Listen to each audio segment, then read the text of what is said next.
तो आज medieval history मध्यकालीन भारत का तीसरा क्लास है। आज हम खास एक ऐसा महिला के बारे में पढ़ेंगे जो कि मध्यकालीन भारत की पहली महिला शासक थी। आप कमेंट करके बता सकते हैं वो कौन पहली मध्यकालीन भारत की महिला शासक थी। वो और कोई नहीं, रजिया सुल्तान। इस सुल्तान शब्द ही अपने आप में अजब है ना। सुल्तान, मुल्तान का सुल्तान। जिस तरह से इंदिरा गांधी किस तरह से अपने सिस्टम को चेंज करने की कोशिश की थी, लगे थे कि नहीं महिला भी पुरुष प्रधान के बीच में रह सकती है, सत्ता संभाल सकती है। उसी प्रकार से रजिया सुल्तान भी ये साबित किया कि पुरुषों के बीच में वो भी सत्ता संभाल सकती है। लेकिन जो पुरुष हैं, जो राज दरबारी हो, उसको जल्दी एक्सेप्ट नहीं करेंगे। अब जैसे जो आपके नीचे रह रहा है सोशली, एजुकेशनली, कल्चरली, एकाएक वो आपके ऊपर बैठ जाए। समझिए कोई दरोगा हो, कल आपके ऊपर आके डीएसपी बन जाए, एसपी बन जाए, तो आप स्वीकार उसको तुरंत नहीं करेंगे। लेकिन कॉन्स्टिट्यूशनली बनेगा तो मजबूरी में स्वीकार करना पड़ेगा। जिस तरह से अभी देखिए सुशील मोदी कुछ दिन पहले मुख्यमंत्री थे। आपको एक तारक प्रसाद हैं और रेनी देवी उप मुख्यमंत्री बन गए, जो कि एक सिंपल विधायक थी, और सुशील मोदी को हटा दिया गया। तो एक्सेप्टेंस नहीं हुआ, लेकिन मजबूरी में स्वीकार करना पड़ेगा। उसी तरह से रजिया सुल्तान को क्या हुआ, जब वो शासक बनी तो उसके राज दरबारी खुश नहीं थे, लेकिन स्वीकार करना पड़ा, ये तो मजबूरी है। और वो बनी ही नहीं। उसके बाद उसको जी हम पुरुषों की तरह हो जाए, तो पुरुषों की तरह होने के लिए ड्रेसिंग, महिलाएं क्या पहनती थी, मुस्लिम महिला बुर्का पहनती है। तो ये क्या बोला कि यार बुर्का क्या पहनेंगे, अब तो हम शासक हो गए। बुर्का उर्का तो वो पहने जो घरों में रहती है, चौला चोखा करती है। तो वो बुर्का सोची हम नहीं पहनेंगे। और जो राज दरबारी था बोला उसकी टसन की बात हो गई, अरे ये तो एक शासक बन गई, ऊपर से ही क्या बुर्का भी नहीं पहनेंगे। और चोला पहनते थे, ये जो टोपी होता है मुस्लिम टोपी आप देखते हो, उस टाइप का ड्रेस पहन के आना राजा की तरफ। तो ये तो और खलने लगा कि तो हमारी मान मर्यादा को बिगाड़ देगी, बिगड़ गई है लड़की। ऐसे भी कैसे कहते हैं, थोड़ा सा शहर पढ़ने चल जाए तो कहते बिगड़ गई। उसी तरह से रजिया सुल्तान को सबने सोचा बिगड़ गई है, तो लोग अब क्या करने लगे, षड्यंत्र चलाने लगे। किस चीज के लिए, कि कैसे रजिया सुल्तान को हटाया जाए। तो जो तुर्क लोग थे, जो मंत्रीगण थे, चालीसा जो बनाया था इसके पहले, कौन बनाया था चालीसा, इल्तुतमिश। तो वो लोग और सब, तो वो लोग सोचे कैसे इसको हटाया जाए। और जो उसके मंत्रीगण, तो वो लोग कुछ न कुछ षड्यंत्र रचना शुरू किए। तो सबसे पहले षड्यंत्र किया, अरे इसका विपक्षी कौन है जो अगला राजा बन सकता है। देखते नहीं है चाइना जब करता है इंडिया पर हमला करने सोचता है, तो सबसे पहले किसको मिलाता है, पाकिस्तान को। क्यों लाता है, क्योंकि सोचता है अच्छा इंडिया पाकिस्तान में तो टसन चल ही रहा है, पाकिस्तान को तो उकसा दो। उसी तरह से इसके बाद आएगा बलबन। तो बलबन क्या सोचा कि जो मंत्रीगण विरोध करे उसको थोड़ा उकसा दो, अथवा मंगोल से साथ ले लो, फिर तो इसको हटा देंगे। तो वही पहली महिला शासक बनी। तो उसके बाद पुरुषों की तरह चोगा और टोपी पहन के राज दरबार आने लगे, तो जो सामंत थे नोबल उसको स्वीकार ही नहीं करने लगे। तो उसके बाद ये क्या चलाई, कौन, रजिया। रजिया सुल्तान सोची यार ये लोग तो मंत्रीगण है जो विश्वासी नहीं है, तो किया जाए। तो देखते हैं मोदी जी कैबिनेट में कितना पढ़ा लिखा आदमी हो, लेकिन रखते हैं अपने सचिव उसी आदमी को रखते हैं जो उतना पढ़ा ना हो लेकिन उनका विश्वासी हो। जिसने नृपेंद्र मिश्रा, अजीत डोभाल। अजीत डोभाल एक आईपीएस था। अब सोचिए एक बड़े, एक से एक सीनियर आईएएस, एक से एक इकोनॉमिस्ट है, लेकिन नहीं, वो अजीत डोभाल को मैक्सिमम मैटर को संभालने भेजते हैं। क्यों, कोई भी यूएस से टसन हो जाती है, जब विदेश मंत्री ने सुलझा पाते हो वो अजीत डोभाल सुलझा देते। कहा है तो ससुरा इसलिए वो सुलझा देता है कि वो डिप्लोमेटिक चैनल, बैक चैनल से जाता है। कहता है मीडिया वाला बात छोड़िए और सामने बैठ कर बात कीजिए कि पाकिस्तान आप सुधरोगे कैसे, नहीं तो तुम एक बम फोड़ेगा तो हम 4 बम फोड़ेंगे, एक सर्जिकल स्ट्राइक से सुधरा नहीं तो। तो वही बात इसमें किया। क्या क्या, एक अपना जो पर्सनल आदमी था उसको बुला लिया। कौन था पर्सनल आदमी, यकूत। और जबकि यकूत जो था वो तुर्क नहीं था, नन तुर्क था। तो ये लोग और बौखला गया, अब पानी गर्म हो रहा है और नीचे से आग दे दो तो क्या होगा, ब्लास्टे करेगा ना, फेंकवेन करेगा। तो वही हुआ, जब ये बैठा तो लोग बोला यार ये दास उसका तो परंपरा ये गलत है। ऊपर से यकूत को बना लिया और उसको घोड़े का सरदार बना दिया। घोड़े का सरदार एक अच्छा पोस्ट होता था, क्योंकि घुड़सवार होता था, सेनाओं के बीच उसके मान सम्मान बढ़ जाते थे, एक ऊंचा पोस्ट हो जाता था। तो ये भी और स्वीकार ने सोचा अच्छा सबसे पहले इस यकूत को मरवाओ। तो बोला किससे मरवाओ, बोला अच्छा देखो कि रजिया का प्रेमी कौन है।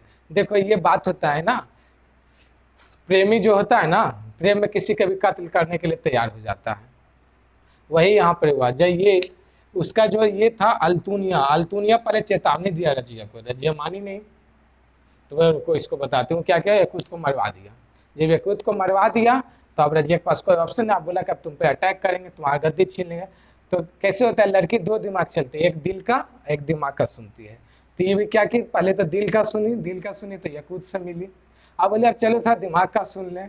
तो दिमाग का सुनने के लिए जो उस पर अटैक करना है उसी के सामने प्रपोजल की।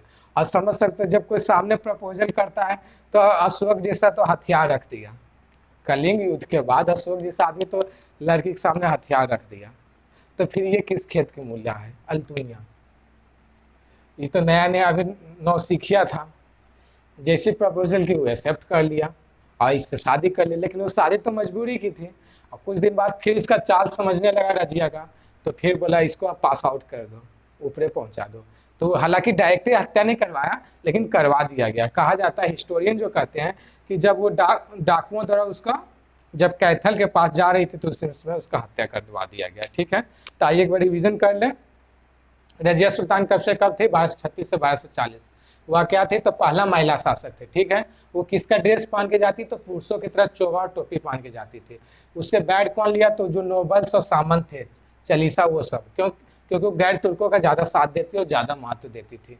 उसके बाद क्या, उसने यकूत रखा, उसको घोड़े का सरदार बना दिया। ठीक है, और रजिया कहीं कहीं उससे प्रेम भी करने लगी। और अल्तुनिया था, उसने क्या किया, यकूत को हत्या कर दिया और रजिया से शादी कर लिया।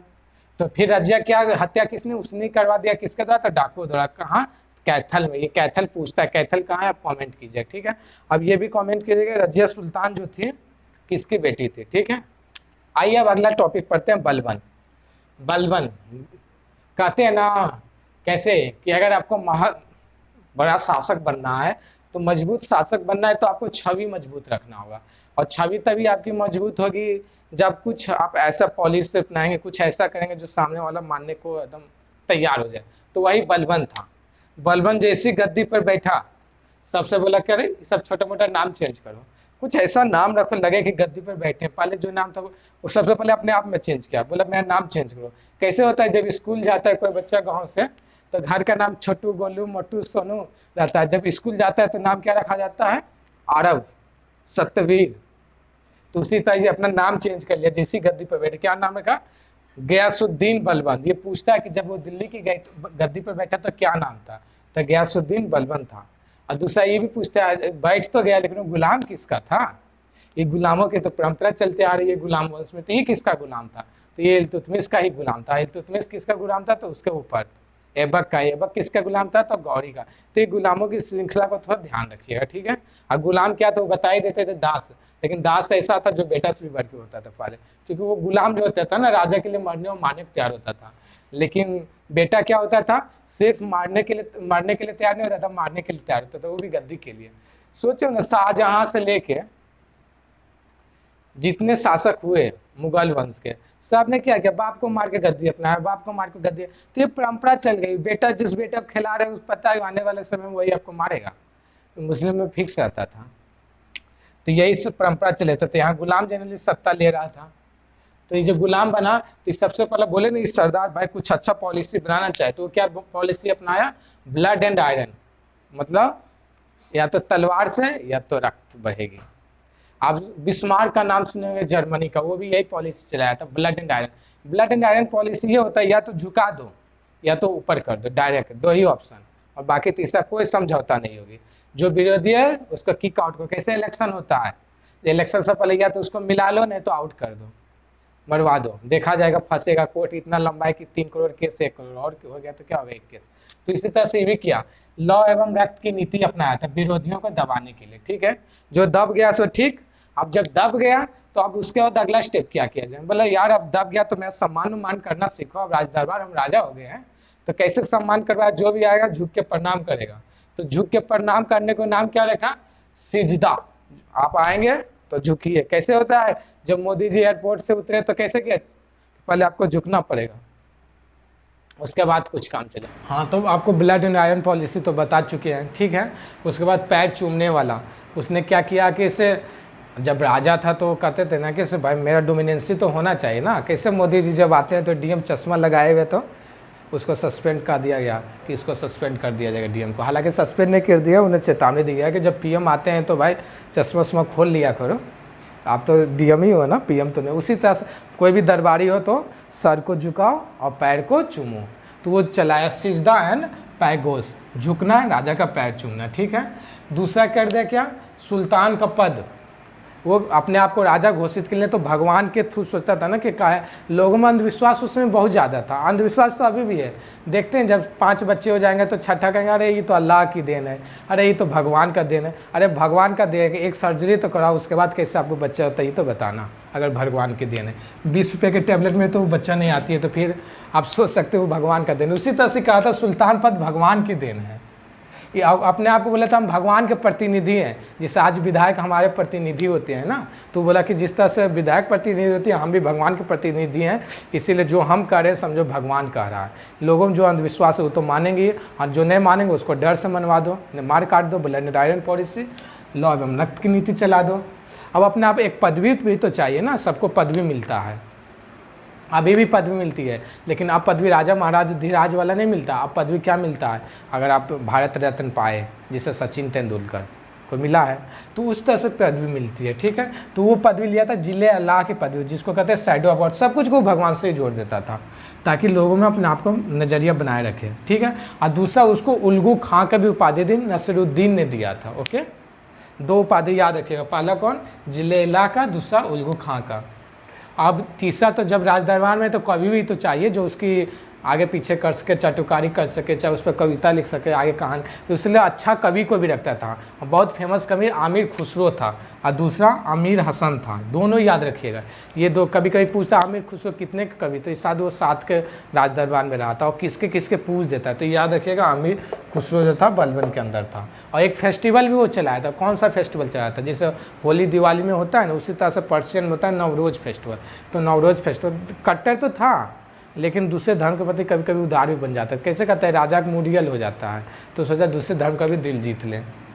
और तीसरा क्या किया, चालीसा का नाश कर दिया। चालीसा आपको बताएंगे इल्तुतमिश में 40 सरदारों का, गुलामों का सरदार होता था, ठीक है, उसके थ्रू वो शासन करता था।